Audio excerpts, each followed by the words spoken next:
Hi guys! Welcome back! So guys, for today's vlog ay papakita ko sa inyo kung paano natin lulutuin ang ating glutinous rice. So, bale, ito po yung sweet ng mga Thailander. So, hi guys! Welcome back! So, for today's vlog guys ay magluluto tayo ngayon ng malagkit. Ayan, ito po yung ating glutinous rice. So, guys, ngayon ay ipapakita ko sa inyo kung paano lutuin ang glutinous rice. At kakainin natin ito with ripe mango. So, guys, let's start cooking. So, lalagay na po natin yung ating glutinous rice. Ayan. Lalagyan po natin ng tubig, 1 glass of water.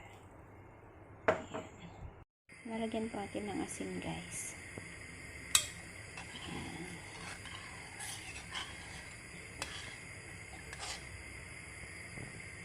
So, papakuluan po natin yan ng about 10 to 15 minutes. So, dito guys, lalagyan natin yung ating coconut milk. Ayan. Papakuluan natin yan guys. And then, lalagyan natin yung sugar. Ayan. Yung white sugar. So, mimix lang natin yan guys. Hanggang lumapot. Ayan.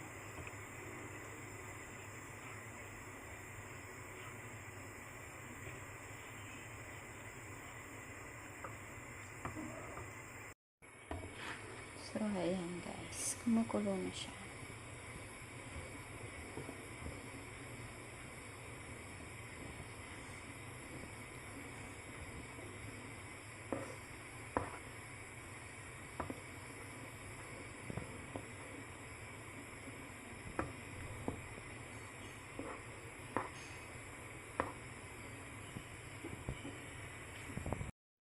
So, ayan. Okay na siya.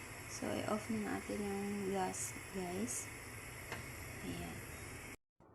So, ito na siya, guys. Ayan. Ngayon, mimix natin yung ating gata. Ayan. So, half lang lagay natin, guys. Kasi gagamitin ulit natin yan mamaya. Yung sobra. So, ayan siya.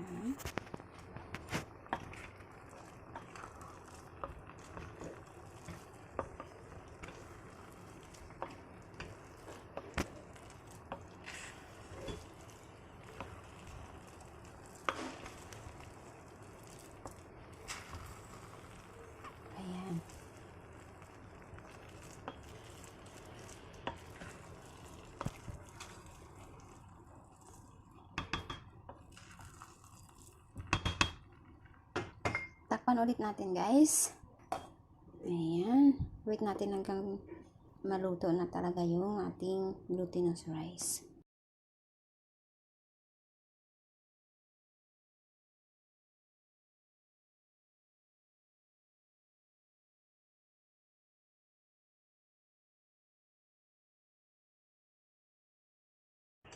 So guys, luto na yung ating glutinous rice. Ayan. At ito na po yung ating mango. Ayan, may mango siya.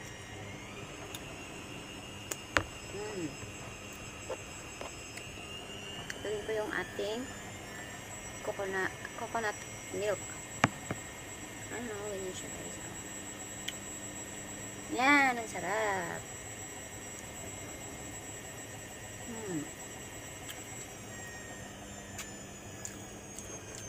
Super yummy guys. Try nyo to guys. Masarap siya.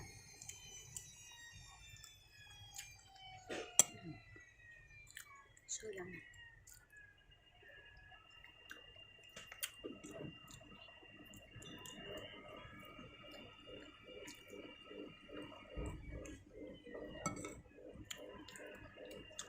Napakasimple lang to gawin, guys. Una-una, pakuluan lang natin itong kanin. Lulutuin lang natin itong malagkit. Lagyan natin ng asin. Then, pakuluan natin siya ng 10 to 15 minutes. Pagkatapos nun, buksan natin. Tapos yung coconut milk, lagyan, ano natin, pakuluan natin sa asukal hanggang lumapot siya. Then, yung napakuluan na yun, pagkatapos nun, ano natin, ilagay natin dito, saka after 15 minutes, ilagay natin dito sa glutinous rice, i-mix natin siya mabuti. And after that, lutuin ulit natin to ng ng mga 5 minutes, 5 to 7 minutes. Yung mahina lang yung apoy. Sarap. Masarap siya sa mangga, guys. Napaso ito sa napaso sa pressure cooker.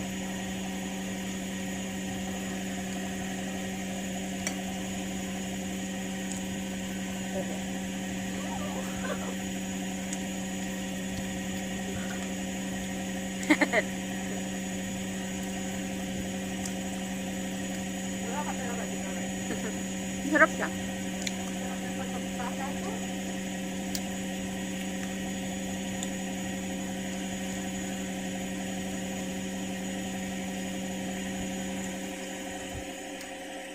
Sarap to, guys, panghimagas. Sa Thailand, guys, maraming ganito. Ito yung sikat sa Thailand. Ito sa Thailand. Tapos yung ano nila, yung glutinous rice nila, nilalagyan din nila ng iba't ibang kulay.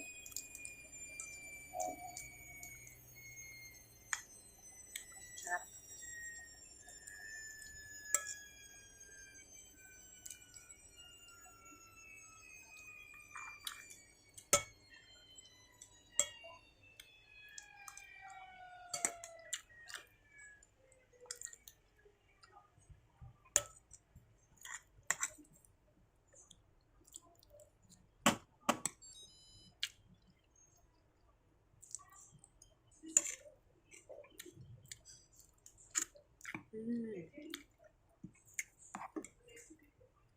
Tapos na ako, guys. The best. Sarap siya, guys. Try nyo din.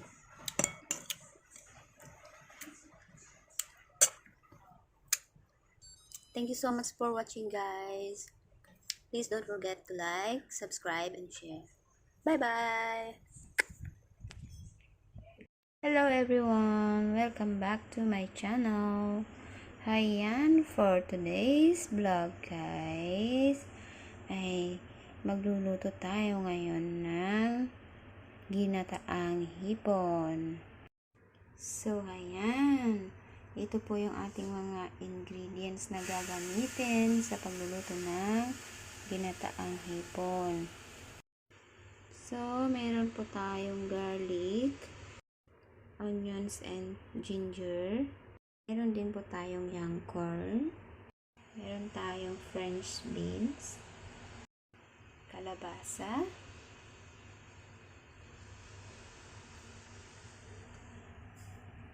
green chilies, at saka yung bell pepper.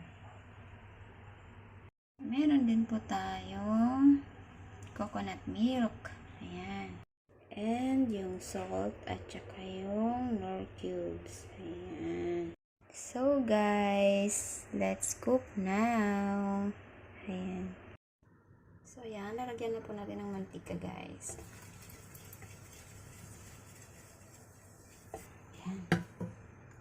Then, ilalagay na po natin yung garlic. Ayan.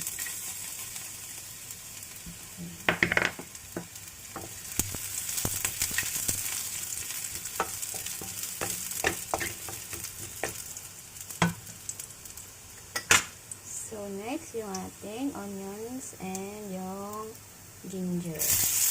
Pwede natin yung pagsabanin, guys.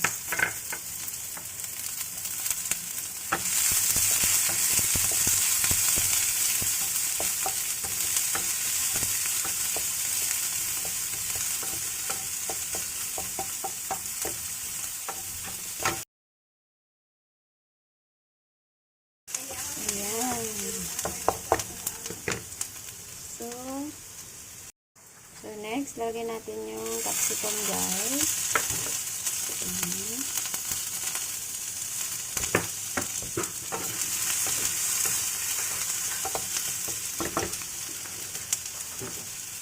Lagyan natin itong ating gulay.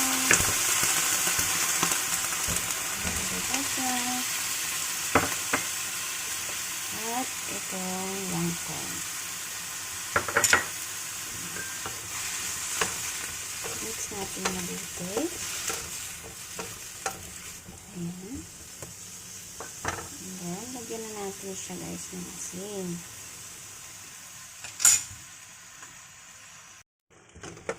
So, ayan, guys.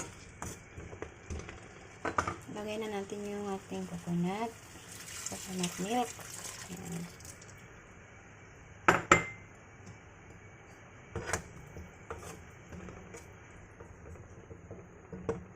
After that, so tatakpan na po natin. Ayan.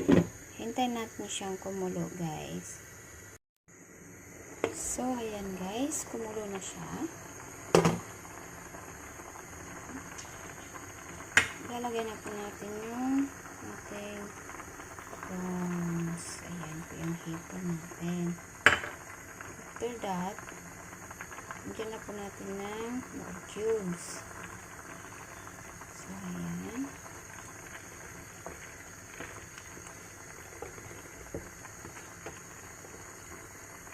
Takpan po ulit natin, guys. Ayan. Tingnan natin, guys. Ayan.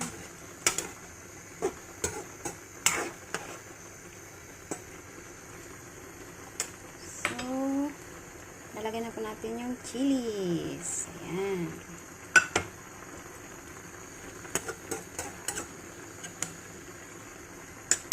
Takpan natin. Ayan, luto na siya.